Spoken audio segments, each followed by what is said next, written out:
আজকে আমি একটি গল্প বলবো। তার নাম হলো হরিণ ও আঙ্গুরলতা। একটি হরিণ ছিল। হরিণের পিছনে অনেকগুলো শিকারী ছিল।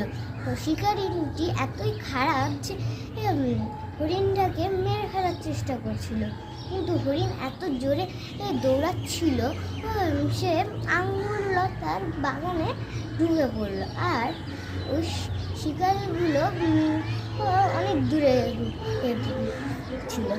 আর হরিণটা বসে পড়লো। বসে যখনই পড়লো তখনই একটা লতা গাছের আঙুরের নিচে বসে পড়লো। আর তার খিদা পাচ্ছিল। খিদার পরে সে লোভে ওই আঙুর লতা আঙুর ছিঁড়ে ছিঁড়ে খেয়ে নিল।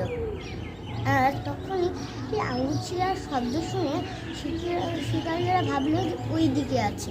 তারপরে এমন যেন তীরটা ছুঁড়লো যে হরিণের বুকে লেগে গেল আর সে মারা গেল। আর মারা যাওয়ার আগে হরিণটা বলে গেল, যাদের কাছে আমি আশ্রয় নিয়েছিলাম তারই আমার ফল পেলাম।